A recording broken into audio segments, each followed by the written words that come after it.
evening, everyone. Welcome to the session of AI community. Today, the topic is going to be quite interesting because we're touching on international students and different aspects of I guess study, I guess professional work, their relationships, and the mindsets and what kind of supports might be useful for them. Now, before we head into this topic and I introduce our guests for this evening, I want to just talk about the topic of mental health. It's a sensitive topic, so depending on what's happening in our lives, as we are hearing some of our colleagues here share bravely about what they've overcome and some of the challenges that they've seen, it might remind us of experiences that we were having in the past or those of our loved ones, right? So I would love for you to just look after yourself throughout the session, and then when you go to sleep at night, when you wake up, if you feel that you do need to debrief with someone about what thoughts are coming up for you, feel free to make use of the resources that will be made available after this. Right. So please look after yourself throughout this. That's it's going to be our main message.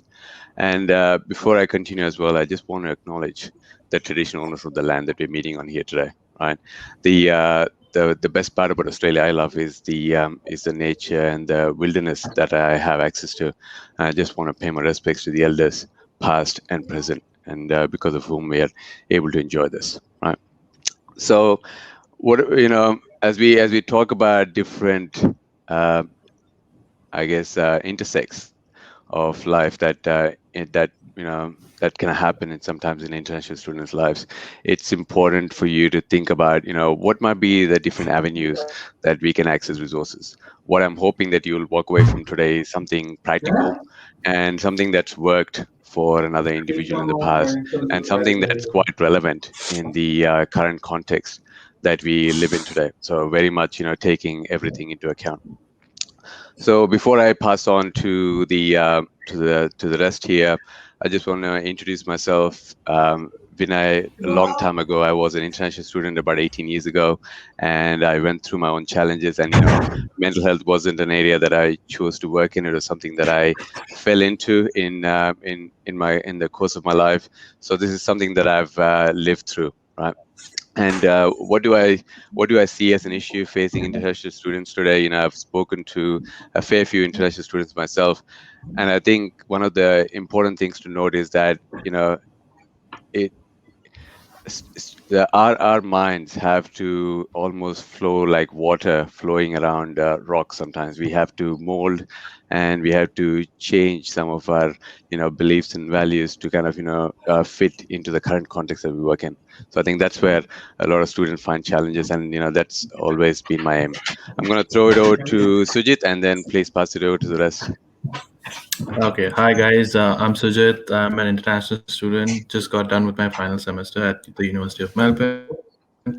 So, in my experience, as an international student, I've had a fair share of struggles through my journey, and I've been thankful that I've been able to like express those thoughts, those emotions with some of my friends who were very kind enough to like get me through that particular stance in life. uh, Regarding mental health, I feel it's a dialogue, it's a conversation that needs to start, and it needs to start ASAP, because I feel a lot of people are neglecting the signs, the early signs of it. And I believe it's important for us to acknowledge it. And if we do that, it'll help, preserve the community. It'll help, make the community a little more healthier.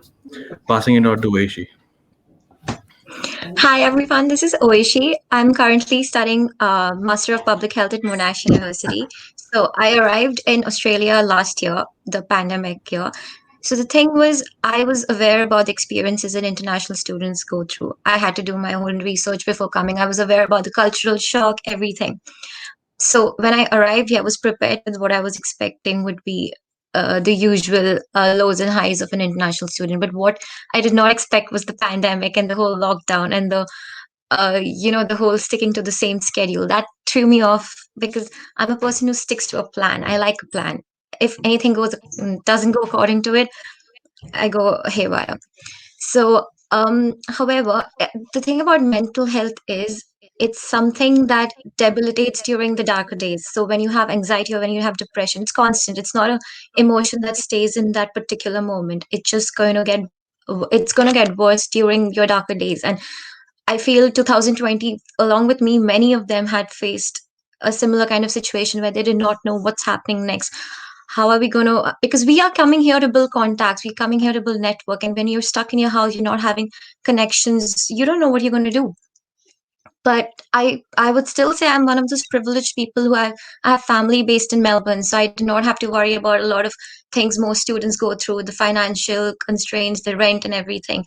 But when it's with mental health, unlike human beings, it's not biased. So anybody with any kind of resources can get hit with mental health. So, and like Sujit has mentioned, it's an dialogue based conversation. The only thing we can do is talk, raise awareness, make sure everyone knows about the intricacies of mental health, and yeah, talk more about it. And yeah, that's all I have to say. I'll pass it on to Krina. Hi everyone, I'm Krina and I'm a Master of Social Work graduate from the University of Melbourne. My experience of mental health actually started somewhere around last year during the pandemic. I am fortunate I come from a family that's extremely supportive, understanding, and I have friends who are the same. But as international students, when we live here, our friends back home in our countries probably don't understand the experiences we go through. Like living alone is not easy, managing your time, your work, your studies is not easy. And I feel a lot of us as students from South Asian countries come from a lot of expectations from our families, because obviously they've invested so much money into our education, and you also feel that you want to make it worth. And to balance out the work and education really takes a toll on your mental health. But I was lucky enough because I was in a course that made me realize that, hey, you need to stop and breathe and think that you're not okay, reach out for help. And so I did, and which was extremely helpful. I was lucky to get the counseling support that I needed from the university. But I would still say there are some challenges to it, because there's not many counselors who are equipped to work with students from different cultural backgrounds. But it's somehow still work for me, but I feel there is room to grow. There is a conversation we need to have. We need more people to work in the sector, maybe understand international students better, because there's so many languages like that don't even have the word for depression or anxiety. And the for us to understand and process that as international students, and to make our families understand that, is a separate conversation. And to also realize that you are going through something and be brave enough to reach out for support is also extremely important. So yes, let's talk about it. Yeah, thank you, Karina. Really, really good topics there from each of you, and I think I'm gonna pick up on the theme of the friend, right? Because I was, as I was reflecting on tonight's session, I was thinking, when we come out here, we might have some friends back in our home country, and then we might make some new friends as because we are studying alongside them. It might be a project, it might be housemates, but who is really in a position to give you the support, the non-judgmental support that we often need when we are going through a tough time, right? Because when we are feeling fragile, we need someone alongside us, right? And that's what I'm hoping that you'll call a friend. But maybe I can hear from you, Sujit, as to and go around and find out what do you define as some good qualities of a friend who is with you during difficult times. Okay, my answer would be a little different because the fact that my best friend would be my mother, because I pretty much share anything and everything with her. So she knows me inside out. So whatever challenges I face, I do share it with her, and I feel comfort because in a way I feel she has a lot of solutions that she can offer me. But when it comes to mental health, I've seen one thing.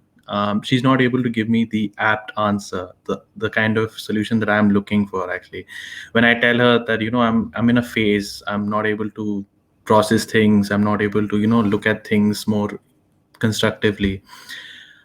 It's basically, you could say that men also go through mood swings. You could say that, and I'm honest about it. I do go through mood swings, but it's just that at your low, you need someone who understands this, who has has an experience of this, rather than someone who doesn't have an experience. When I say who doesn't have an experience, or maybe is a person who doesn't acknowledge that they have gone through this. They might have termed it some chronological terms, I don't know. They might have not looked at this particular issue as a mental health issue. They might looked at it as, okay, this is a preconceived notion in the society about, it's like it's a myth, it's a taboo in the society. Basically nobody talks about it. Stigma. So say it's a stigma in the society. So I feel there is a lack of awareness, there's a lack of understanding. In my case, what I ended up doing was that I reached out to some of my friends who had this challenge, who had gone through a mental health breakdown, and I asked them, where can I find support. I went out to my university counseling sessions. I had 2 3 rounds of therapy, just to understand where am I standing in all of this, where am I placing myself in this. I got a lot of reference points to look at, and it actually added to my growth in a certain way. But again, they weren't able to connect with me that much, because I'm from a South Asian community. They are they're people who have been raised in Australia, so that kind of disconnect was there.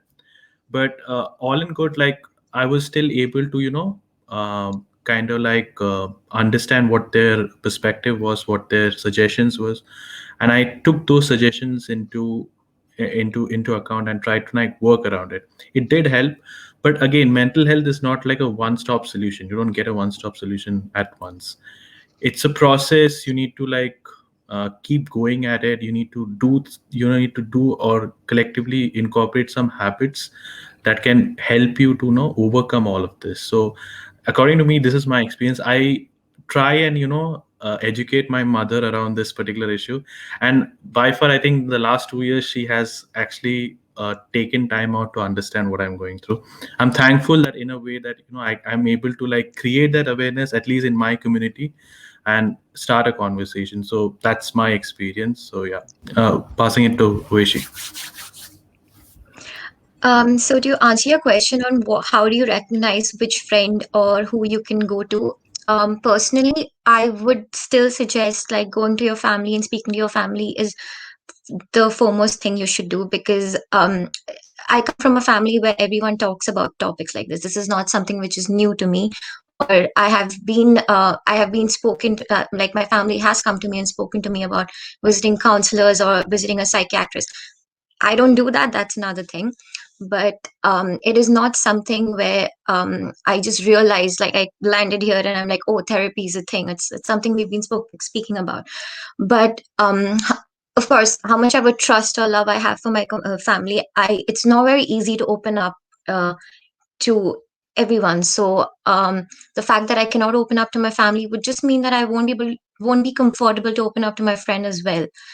And to answer your question on how you recognize your true friends, or who to speak about, who somebody who's going through it or somebody back home, I would say um, it's just that everyone goes through situations. Me, my friends, they will have their own set of baggage as well. So me calling up and talking about my own set of baggage and dumping it on them is not the perfect thing to do, because it's just adding on to their headaches as well. So rather, instead of just approaching a professional, I would still say approaching a professional would be the ideal thing to do, because you don't know what the person who's going through, your friend might be in a bad space at that point of time, and you talking about your baggage might affect them in a way that you're not aware of. And also the fact that I mentioned that my family is aware about mental health situations, and most of them have been in situations like this. Me talking to them would be a more smarter thing to do, because they would know how to handle it. But again, everyone's experiences are different. What I am going through in life is very different from what they have gone through in life. So again, the whole relatability concept is missing.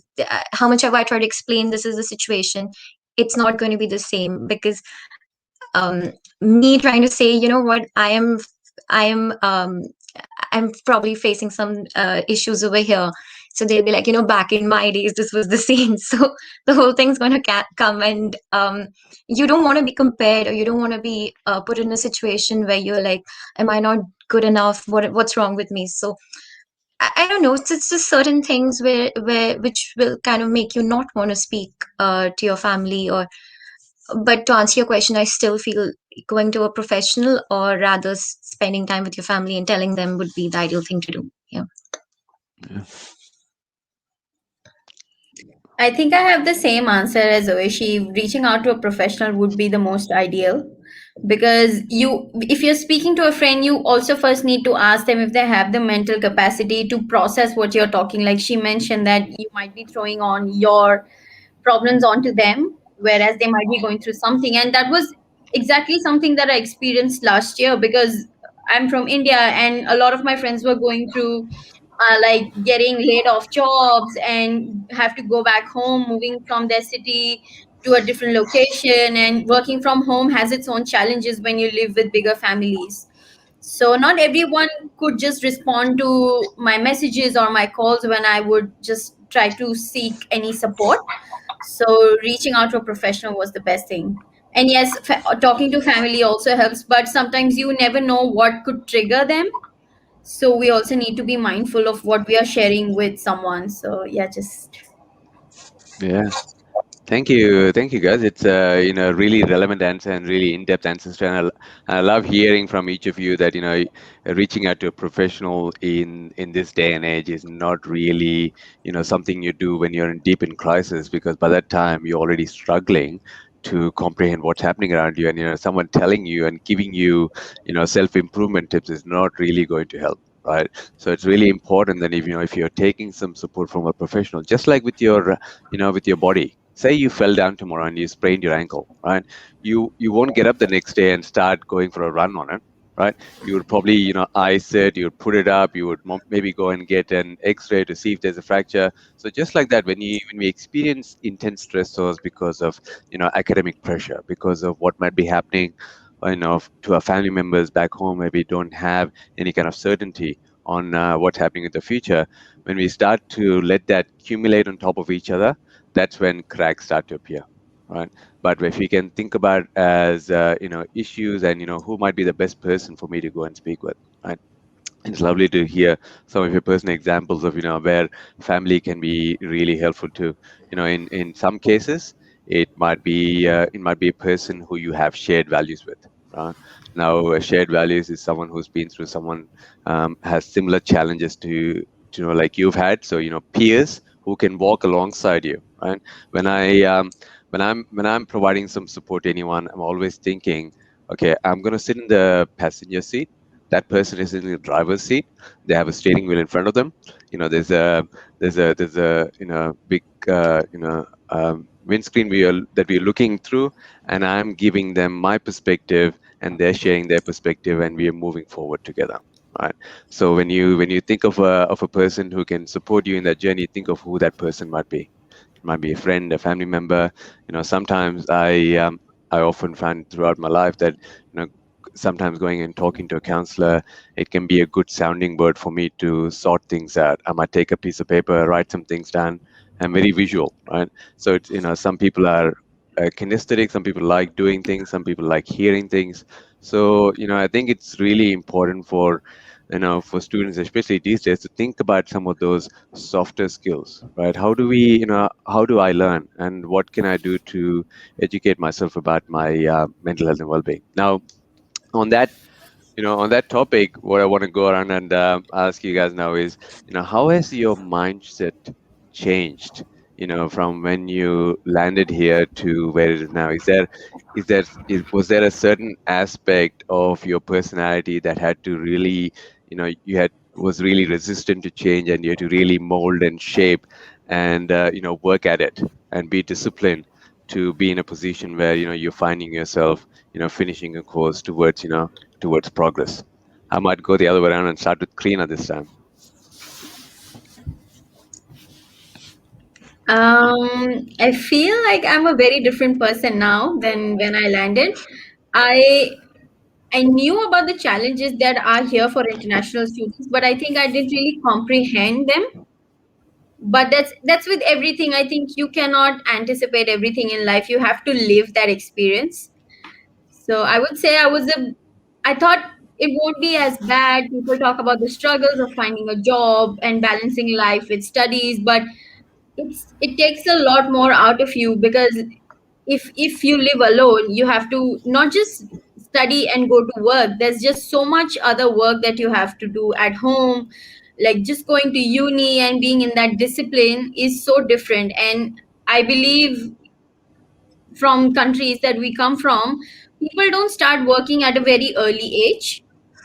Mostly, like, it's after graduation when they're 22 or 23. But if you see, people start working here at 16, and they're just kids, and they still know how to navigate life, maybe balance the two factors. But I think that was a very big challenge for me.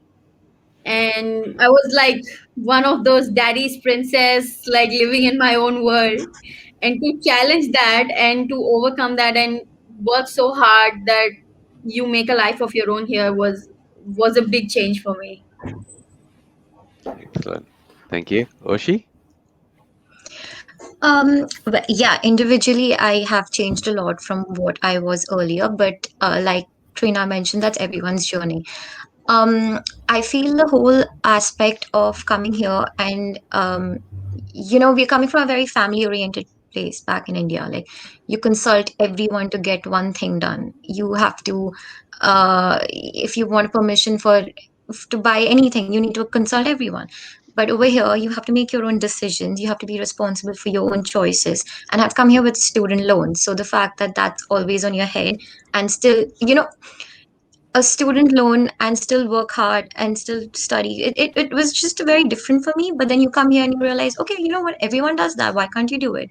And then you sit and you introspect and you're like, so if everyone's doing it and still acing their game, why am I feeling this certain ways? So, and then slowly you realize you have to kind of live through that and you have to work through that. So I feel definitely grown in terms of resilience and how to multitask with hundreds of things in your head. But I think what I've learned over here is the whole individualistic attitude that Australia presents, and I feel it's something which is commendable, and because you do not want everything based on what we come from a family where you have to consult any decisions. Over here, when you're making your own choices and your own decisions and you're accountable for them, I feel that change is for the good, and it's something that I appreciate, that I'm slowly indulging in. So yeah, that would be. Right. Okay, Sujit? my experience is a bit different. So the guy that came in and the guy who's coming out of this university, I mean, they're two different people completely. And there are reasons why I say that. It's primarily because the mindset that I came in was kind of like, again, as Oishi mentioned, that you take in so many perspectives, you talk to so many people, their opinion gets stuck in your head, and you kind of think a certain way so that you get that societal approval. All in all, I think all through my journey, these 2 years have changed me in a way that now I look at things and I do things that give me happiness rather than, pleasing people. I look at things very individualistically, as we mentioned earlier, in the sense that I'm not like, I do have empathy for others. I do understand perspectives. I do place myself in another person's shoes. But all in all, like, I was doing it so much initially that I kind of lost track of who I was. And the reason I say that is because a lot of my decisions came under the influence of others. It wasn't my own, like, thoughtful decision.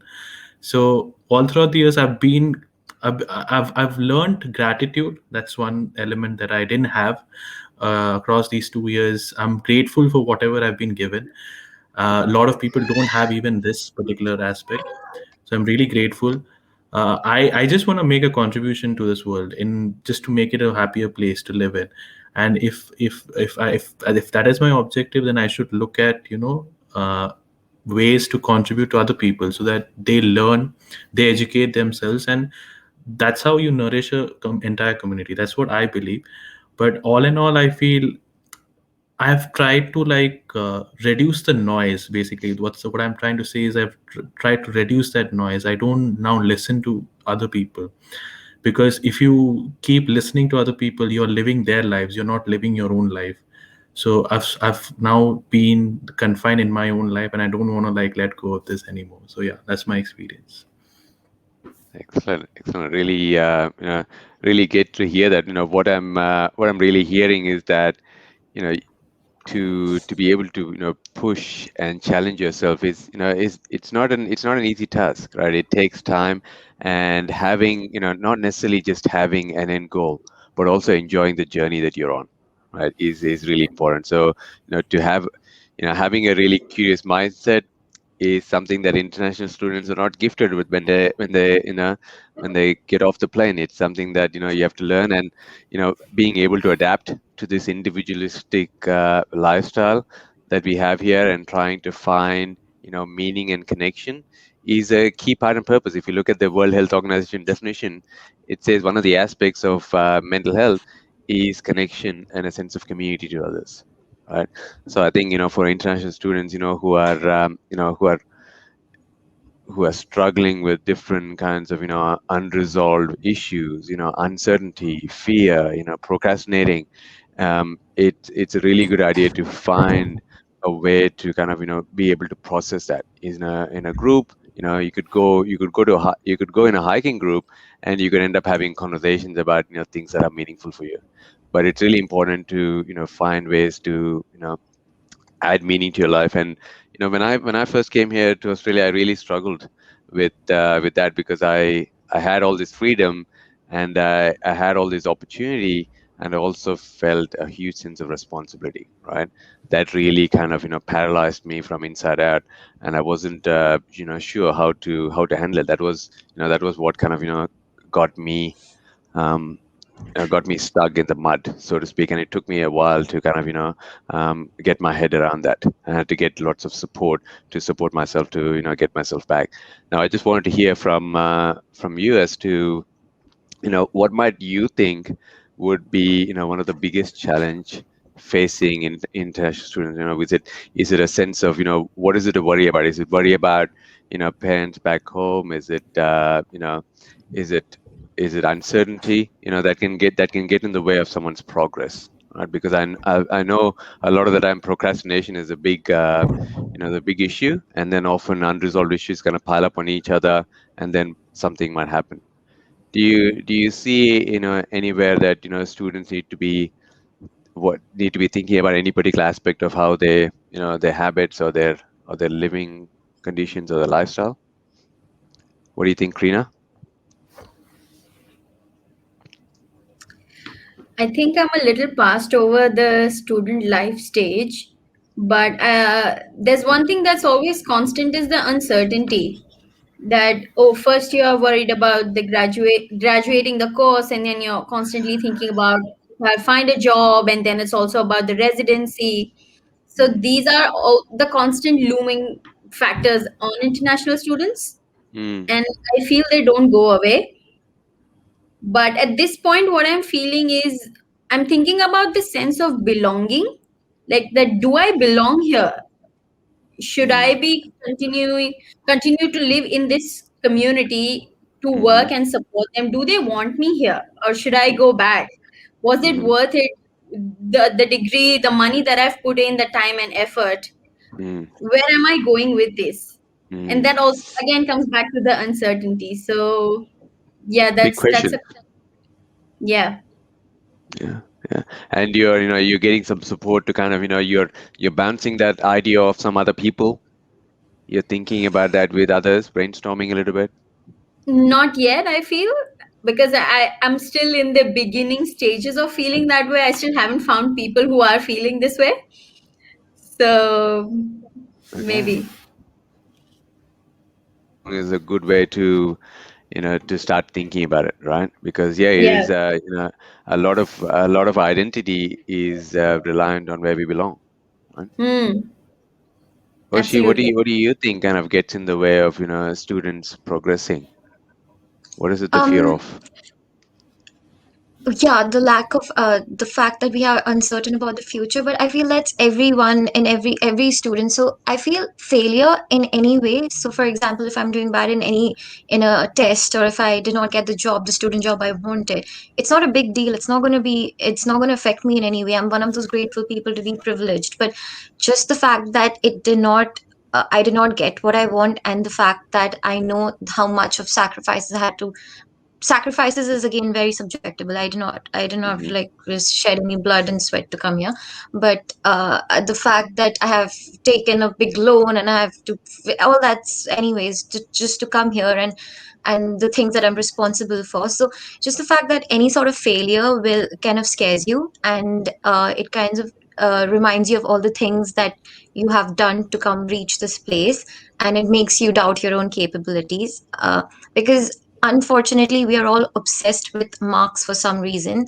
It doesn't prove who you are, it doesn't prove your IQ level, but we've been tuned that way. And the fact that what went to behind to get that marks, like if there is a project and I worked my ass off on that project and I got a C or a D, but the fact that the project is still mind blowing, nobody's going to ask you about that. It's going to be like, oh, you got C, you got a D. It's you know what, it's bad. It's you're not working hard, you're spending too much time on your phone. So just any sort of failure will kind of not it is going to put you in a place where it's going to be very difficult to come out and then get up out of the bed and just do the whole thing again. So uh, just these small things is something which any international student should be able to should have the support to cope up with. And considering that we're living during the pandemic and the COVID times, I feel universities should uh, be more active in supporting students to get through that. Yeah. Excellent. Thank you And for that. Sujit? So according to me, I feel when you're an international student, when you come into a foreign country, the level of responsibilities that are on your shoulder just magnifies, and it grows like it grows significantly. And I feel one thing that I've experienced here is that I had to start doing things that I never did back in my home country, because everything was quite, I mean, it's very convenient. You can just pay someone to do that job for you. But here you're on your own, and you need to, like, work out things at your own pace. And it's dependent on how fast you do things, the outcomes will be good. Like, it's based on the decisions that you're taking, the outcomes will be reflected on. So what I believe was one of the key challenges was, again, yeah, that uncertainty factor that kicks in. You don't have a job, you're searching for a job, and not just the job aspect, but people labeling you some, words like, you should, work hard, you should do this. I mean, there's a lot of mental pressure that builds up once you're in a foreign country. Distance from your parents, your close ones, your friends. You don't have that emotional support built up in this new country, so you kind of like gauge at who can I trust, whom can I, reach out to. So you try and you try and you try, you go and seek help, you go and, meet new friends, make new friends, just to test the waters, how it is. And in the process, like, I believe students kind of like meander towards different directions. Everybody has their own mindset, everybody has their own way of looking at things. It's okay to have different perspectives, but do what you believe is the right thing according to you, what gives you happiness. Because that's the ultimate thing. And I feel like, labeling a 90 a person who gets 90 on his scorecard versus a person who has got 70 on his scorecard is not a good thing. And the reason why I say that is because I am a person who believes in the journey. I don't believe in, getting the highest score. I know many individuals who have got 90, 95. But if I ask them the concept behind what they've studied, they don't know. They've just mugged up and vomited. I'm not that kind. I was that back in my home country, because, you're in that mental space. You're told to do things in a certain way in order to get that societal approval. Here you don't have that. I'm thankful that I'm doing a course that I really like. It's not a course that was, like, put by the system or told to do by the system. You should do this in order to gain a sustainable living in this country. Here I wasn't told that. I took up a course out of my own, interest, out of my own passion. So I believe in the process. I would encourage students to, if you have come here for a reason, invest yourself into that journey, invest yourself into learning something new, not just what the others are saying and what that person is saying. Because if you start doing that, your mood is influenced by these people. You don't have control over your mood. They are influencing your mood at the end of the day, and that's not a healthy thing, is according to me. That's my take on things. Yeah, yeah. Some people would have, who have heard about the locus of control, right? We can, and there is aspects outside of that which are not in our control. But what we tend to do is we often look at aspects that we can't control, but not focus on what we can control, right?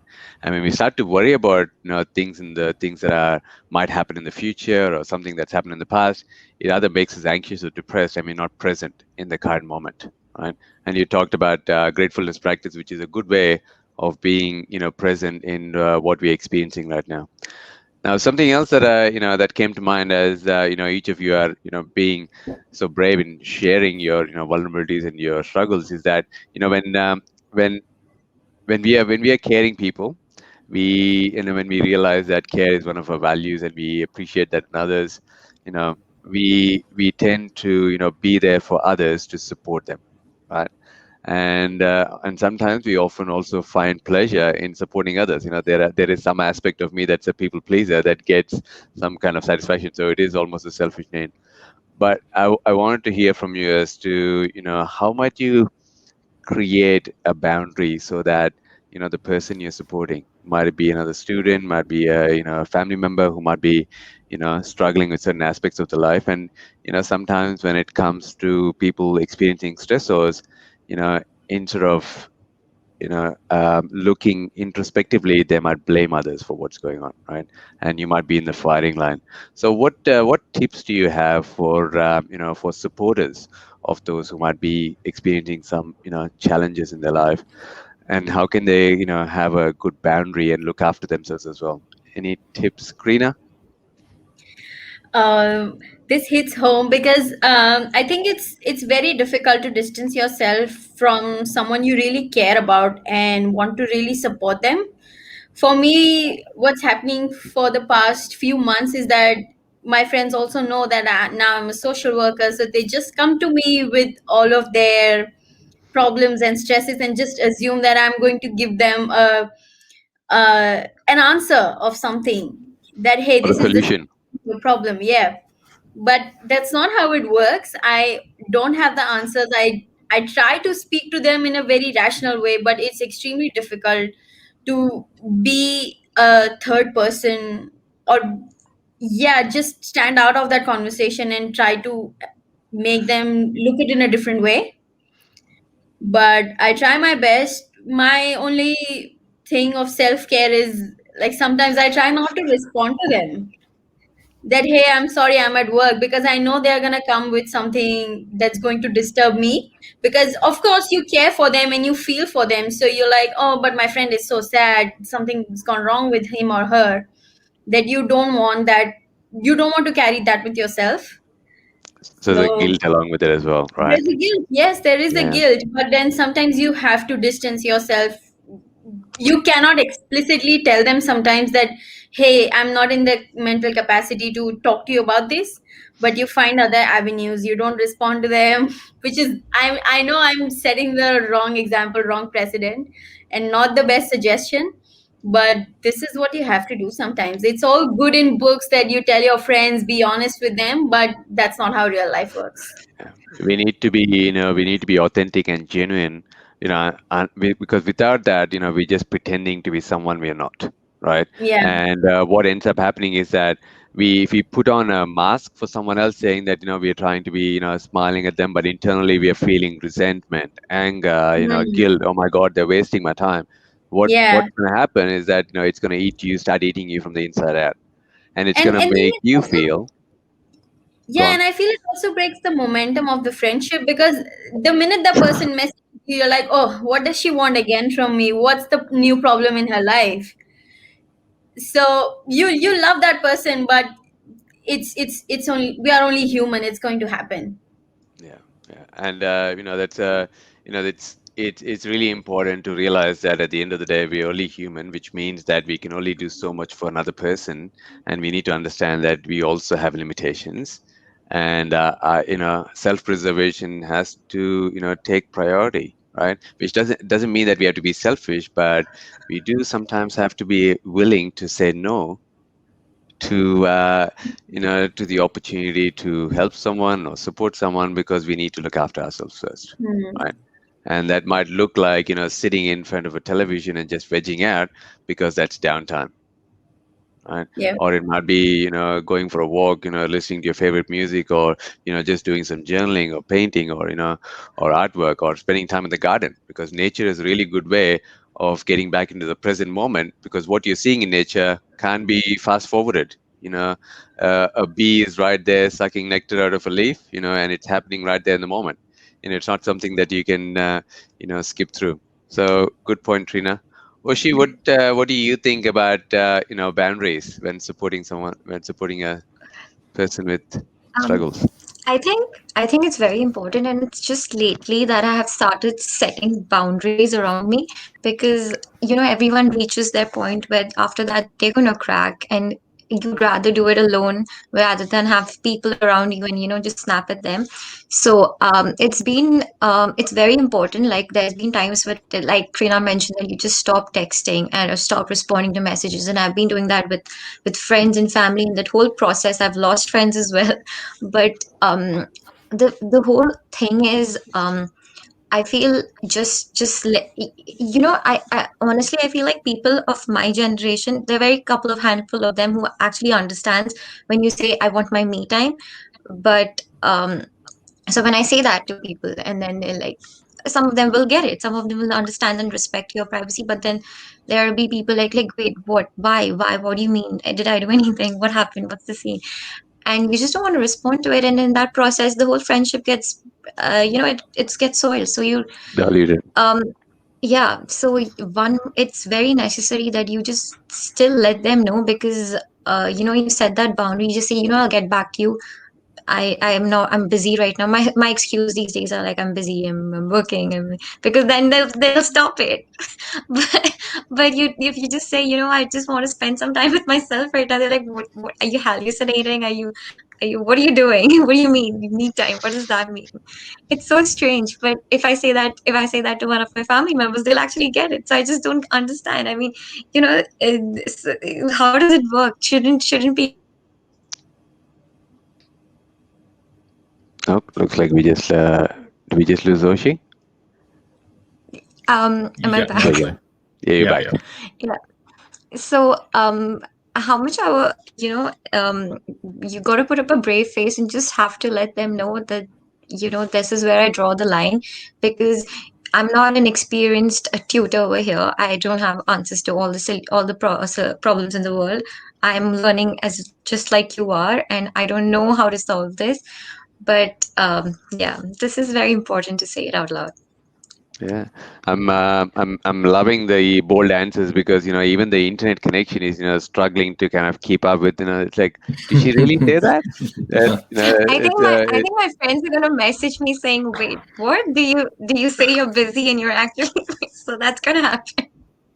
and I love that each of you are putting yourself on the firing line here, right? Because you know what's going to happen overnight, and when you wake up in the morning. But remember, we can continue the conversation if anything does happen. Each of us is here for each other. Now, Sujit, as you talk about your method of setting some boundaries, I also want you to kind of tie in where the persona of being a male comes into it, right? And Okay. because that might be an interesting view. Go for it. So, like, for me, I've understood one thing, and it's a heartfelt understanding that in these 2 years, as an individual, I understood that you can't gel in with everyone.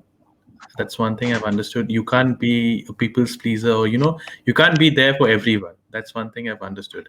You need to cut those boundaries, because I feel, as a friend, I'm more than happy to help someone else if they need something. Let's say they need help with their job application or something. I help them. If I have the time, I'll genuinely help them. If I don't have the time, I actually, what I intend to do is that I guide them or help them navigate to a resource that can help solve their issue. At least I do that. But I try and answer to all the questions, all the kind of problems that they face.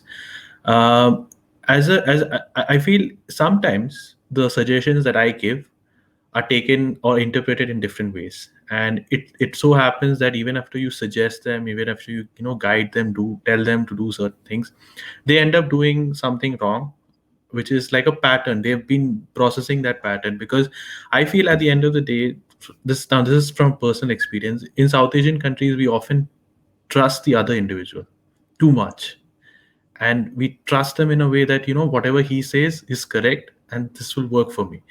Now if you apply that same concept in a country like this is not going to work.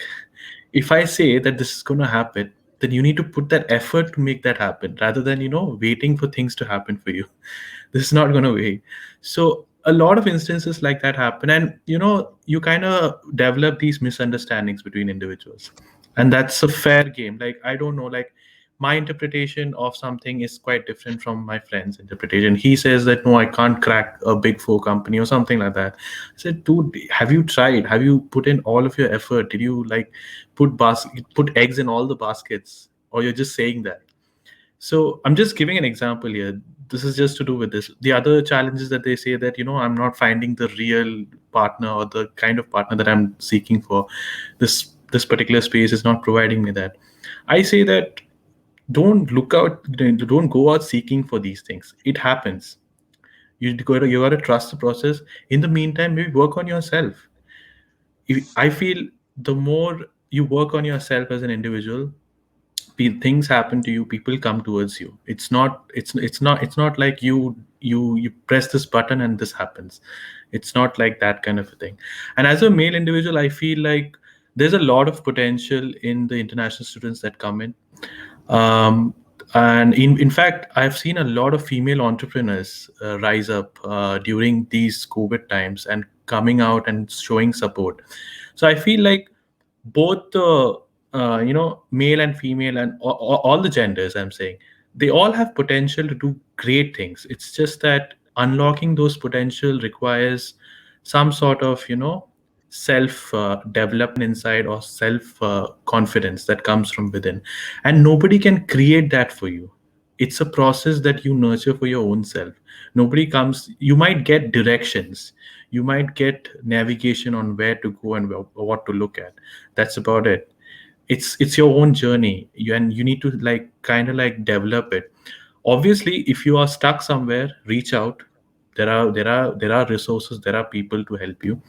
But don't form negative interpretations, or don't say that the world is a bad place. It's not. It's just your perspective. And if you just step back, take two steps back and look at it, things will change, and it's just a matter of time. So yeah, that's my perspective. Right. That it's good to it's good to hear how some practical ways that we can support others as well. I'd love to hear if you have any questions for for the others that you're itching to ask. So please feel free to let me know. I've got and I can keep talking about this topic till the cows come home, but one thing that I wanted to kind of ask a bit more is, where do you think, with students who are kind of starting out on their journey now, right, who might be not sure, they might think, oh, I'm an introvert, I struggle with making friends, I'm not necessarily the kind of person who is who's willing to get up in front of a class and speak, I'm a bit shy, or they don't really they spend they're much happy in their own company rather than other people's companies, and they find other people obnoxious and whatnot.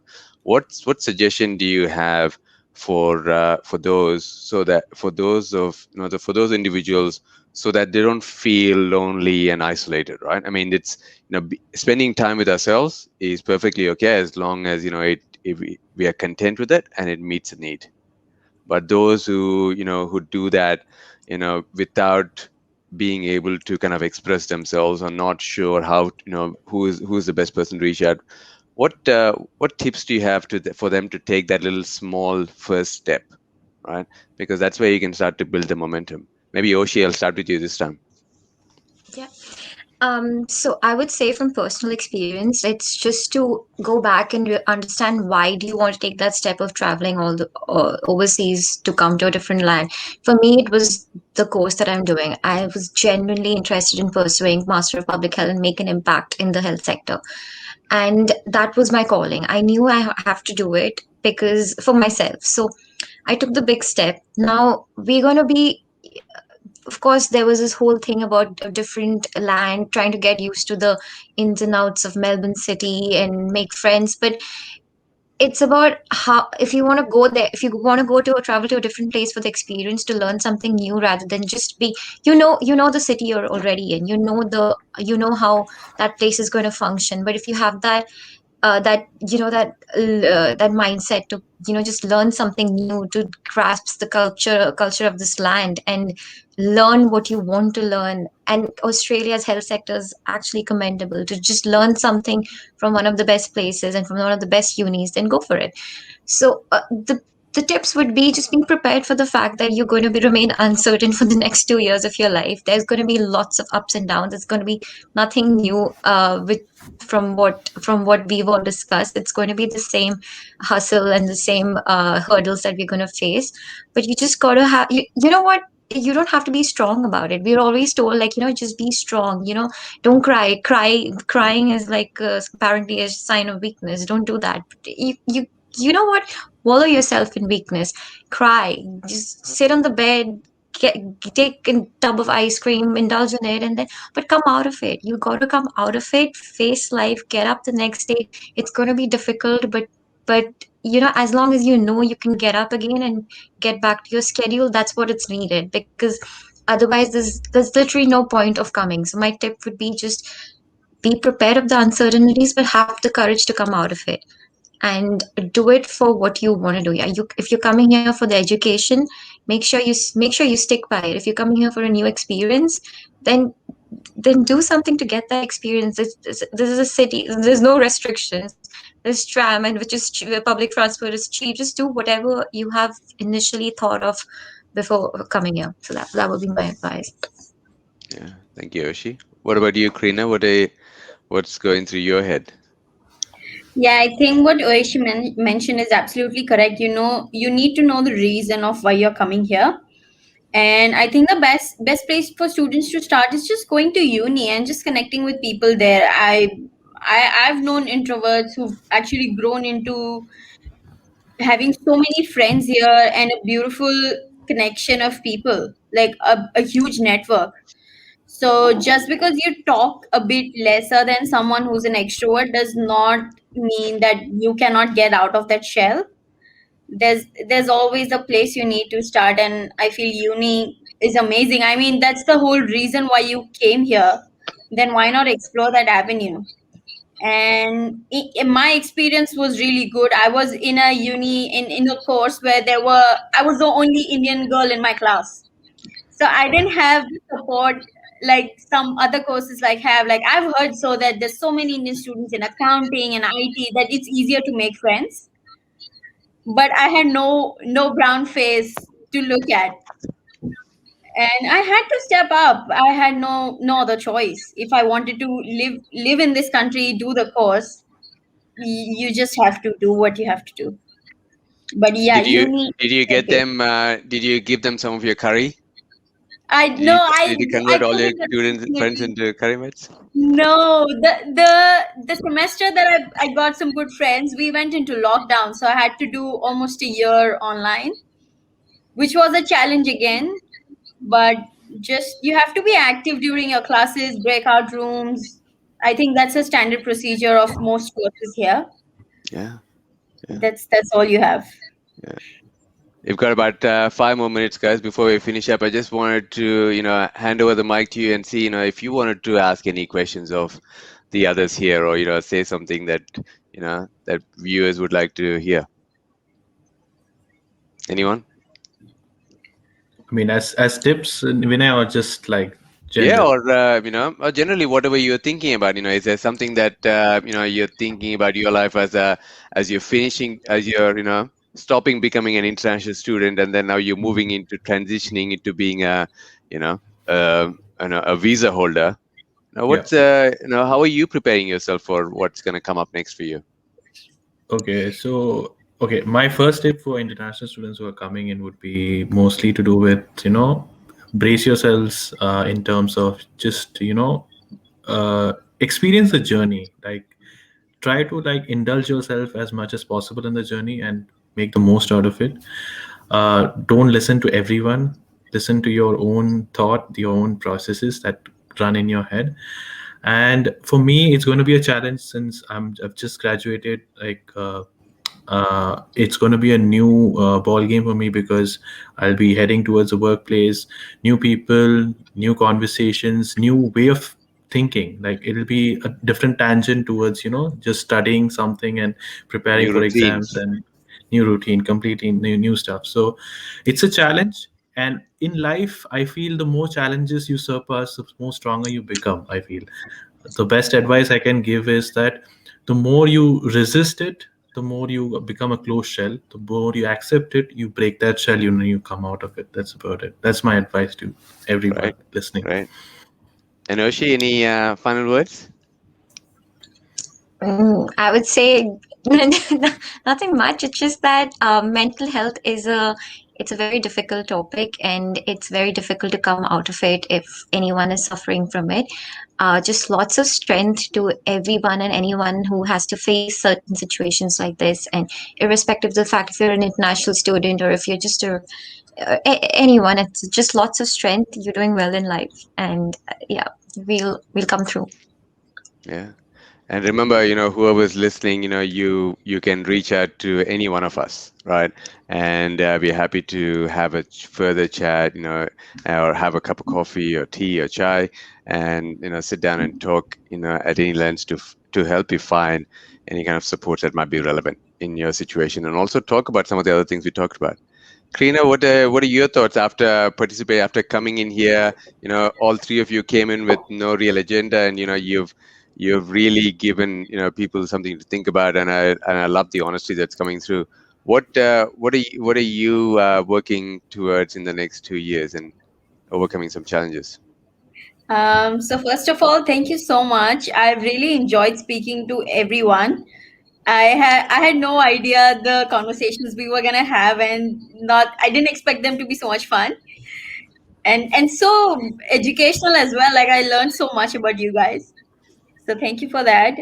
For me, the next 2 years are going to be a different journey from what I've gone through as a student. So I'm looking for a job, finding one, the residency process, the same process that all the graduates go through. So that's what I'm looking for, trying to make a difference in the community, supporting people, because that's what my background is now.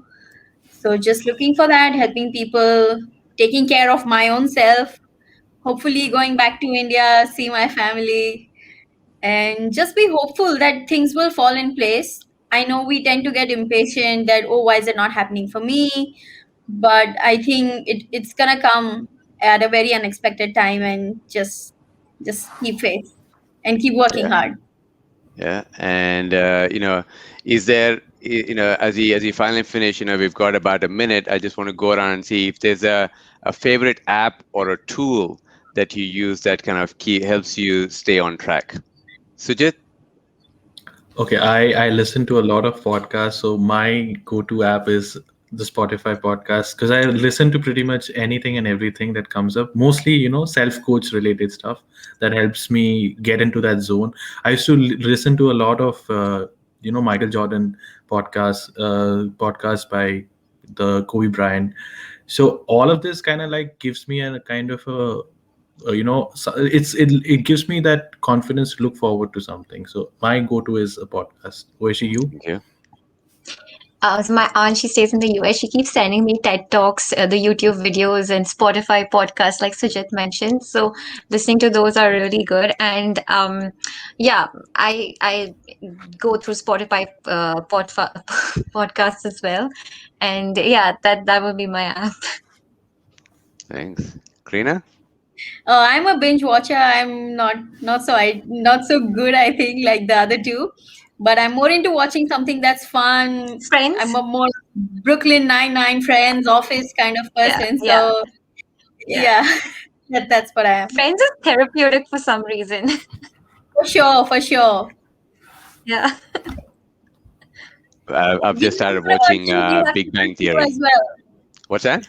Sorry, we have to ask you as well. What's your go-to app?